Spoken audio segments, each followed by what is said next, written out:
Feline, by Bruce Grant. Myrna looked up from her writing. "David," she said, "I am positive I heard a cat outside."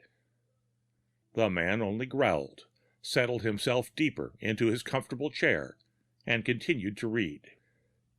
The giant breath of the blizzard rattled the windows. The snow flung itself wrathfully against the panes. Outside, it was bitter cold. "I can't bear to think of a cat outside on a night like this," continued Myrna. "Forget it!" exclaimed David, arousing himself. "You are continually thinking of cats. All that I hear from you is cats. You dream of cats. You occupy your mind with cats. I hear no cat crying outside. It is only your imagination." "No, I hear a cat, I'm sure," insisted Myrna. It was warm inside. David sat beneath a green-shaded reading lamp. The pyramid of the light fell on his tall figure, attired in a dressing gown and slippers, slouched comfortably in the chair. Myrna sat at the desk, scribbling in a book, now and then tapping her lips with her penholder. She wore a clingy yellow negligee, and her hair was done back tight on her head. In her sleek brown coil of hair at the back there was a large Spanish comb. "David, I know I heard a cat then!" she cried, throwing down her pen. "You surely must have heard it too!" David laid down his book. "When you are through dreaming of cats," he said, "I'll be able to read." Myrna rose. "I cannot bear to think of a cat out there in a night like this. A little homeless cat." Then she walked from the room. David mused. Cats. Nothing but cats. She had gone insane on the subject of cats. He had never known her to be so unreasonable about cats. She seemed worse since their cat, Rodolfo, had died. Her mind seemed now occupied with nothing but cats. He was sure that she had written something about cats in her book. To prove his contention, he walked to the desk. He picked up the small, leather-bound book. He read, "The Snowstorm. Against the pane the snowflakes press, like dainty kitten paws.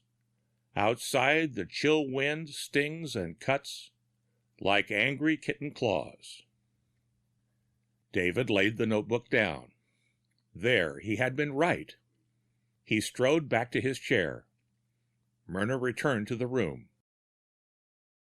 "I looked out the dining room window," she said. "I could not see the cat. It is awful outside." She paused. "Cats are such unfortunate creatures.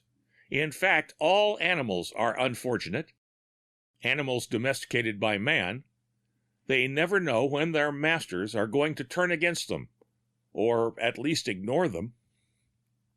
"People treat cats that way because cats are good for nothing," David put in. "Cats enter your home, eat your food, roll up on your bed, and do nothing. Rat traps are better for catching rats and mice. You don't need cats in the scheme of things. They are worthless." "Yes," added Myrna softly in a passionless voice.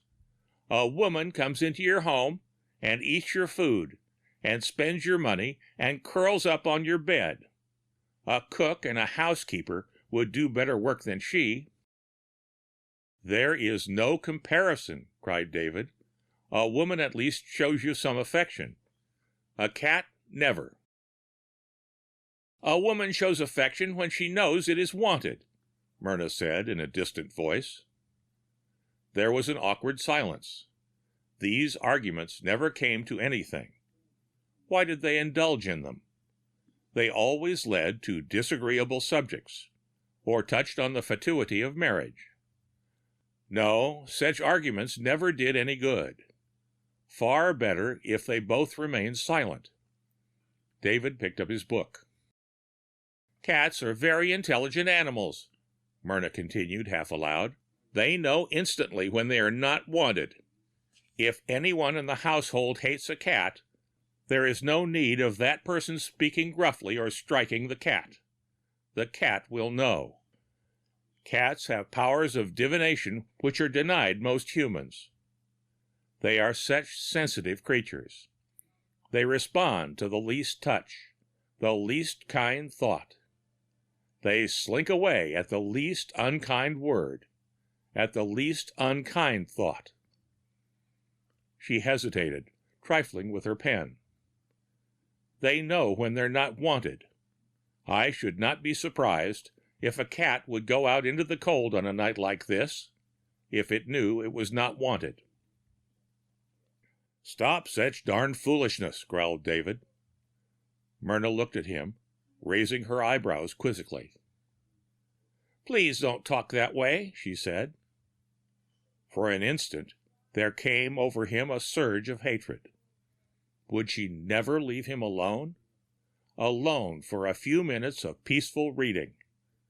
Wasn't she content to live quietly and peacefully without continually worrying herself about cats and whether or not her husband still loved her? She was talking. It is true I love cats. I have loved them all my life.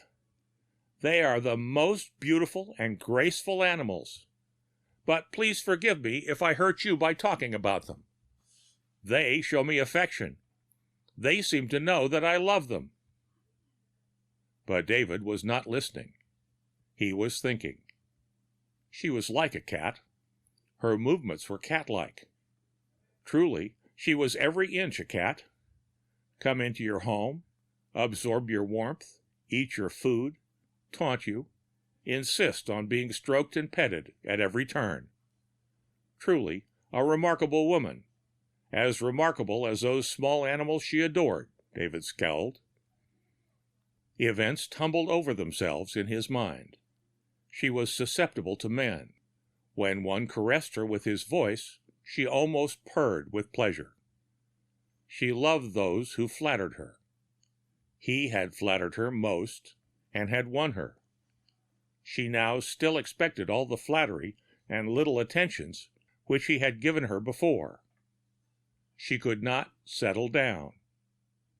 He felt that he exuded hate at that moment. He felt that at last his eyes were opened. Myrna got up from her desk again. I'm going out into the backyard and see if I can't find that kitty, she announced. David could not read now. He sat silently in his chair, repressing the wrathful things that tried to force themselves from his lips. She peeped in finally and smiled wistfully. He sat in the same spot. The back door closed softly. David gradually began to grow calmer. He sat and waited. In the silent house, the quiet broken only by the rattling of the windows and the thudding of the snow against the glass, he began to look back over his married life. They had been more or less happy during the 3 years. It would be hard to find another woman who would put up with his idiosyncrasies. What a fool he was! Myrna was a wonderful woman after all, the most wonderful in the world. He walked to the back door and called out into the night. He rushed through the snow and the cutting wind. He returned and waited. The clock told off the long hours. Then it came to him, Myrna's words. I should not be surprised if a cat would go out on a night like this, into the cold if it knew it was not wanted. The end of Feline by Bruce Grant.